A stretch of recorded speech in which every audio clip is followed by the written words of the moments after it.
Bonsoir et bienvenue à On en parle jeudi. Voilà, donc ce soir, on reprend le bol des questions. C'est parti. Donc, touc. Il y a encore pas mal de questions finalement. Donc tant mieux, je trouve ça chouette moi ce petit rendez-vous. Je sais pas ce que vous en pensez, vous pouvez me le dire en commentaire, il n'y a pas de souci. Donc ça y est, la question est choisie. On va voir de quoi elle parle. Alors elle est à l'envers. Est-ce que tu choisis quand tu captes quelque chose? Bah non. Bah, non. Je peux pas choisir quand je capte quelque chose à aucun moment. Il faut savoir que ma spécialité reste le contact défunt. Il n'y a pas. La majorité des contacts défunts que j'ai ne sont pas des consultations. Ce sont des défunts qui se manifestent à moi et donc spontanément. Donc, lorsqu'ils le font, bah, ils me surprennent. Ils me surprennent dans mon quotidien, dans les choses que je suis en train de faire. Puisque là, je vais avoir un flash, une vision, une clairaudience, peu importe où je me trouve, peu importe avec qui je suis. Donc, non. Non. Je relis la question parce que je réfléchis à comment répondre à ça. Est-ce que tu choisis quand tu captes quelque chose? Par contre, ce que je peux dire, c'est que j'ai déjà demandé à ma hiérarchie lorsqu'une communication défunt arrivait et que j'étais pas prête ou j'étais dans un contexte compliqué pour me poser, si le défunt pouvait attendre le temps que je rentre chez moi ou que je m'installe dans mon canapé ou voilà, parce que pour me sécuriser, je préfère être installée, que je puisse m'asseoir ou voilà, si jamais je tombe, voilà, il vaut mieux que je sois dans un moment sécurisé. Généralement, ça tombe bien. Hein.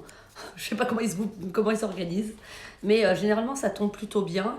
Quand c'est pas le cas, je leur explique que je peux pas leur parler tout de suite et qu'il faut qu'ils attendent un petit peu, mais que je reste à leur disposition, enfin que je reste présente, mais juste qu'ils attendent que je sois voilà, dans certaines conditions, etc.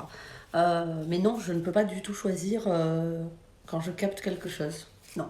Ça, c'est pas moi qui choisis, effectivement. Voilà, donc on va prendre la deuxième question. Voyons. Alors, j'aime bien, je secoue, ça sert strictement à rien. La deuxième question ce soir, ce sera celle-là. Hop. Eh ben, elles sont toutes à l'envers aujourd'hui. Est-ce que tu peux arrêter de ressentir des choses?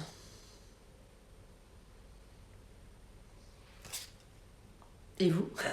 J'ai envie de vous dire, et vous? Est-ce que je crois que l'être humain ne peut pas arrêter de ressentir des choses?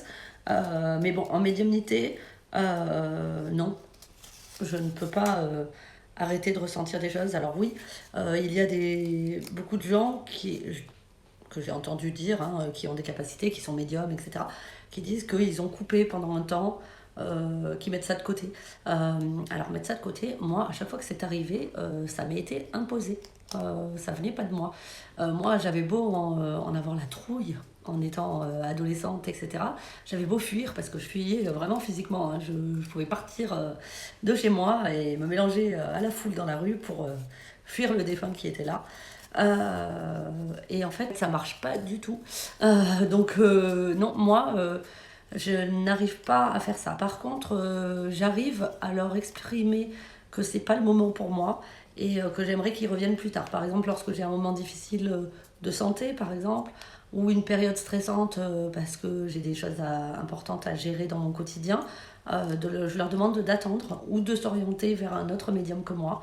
Voilà, mais que je les oublie pas, que je vais m'occuper d'eux.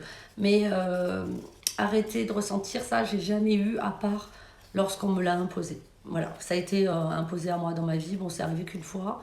En dehors de ça, je ressens toujours. Et je pense que beaucoup de médiums sont comme moi. Hein. Donc voilà, c'est tout pour ce soir.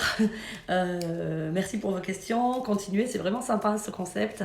Et je vous dis à bientôt. Bonne semaine.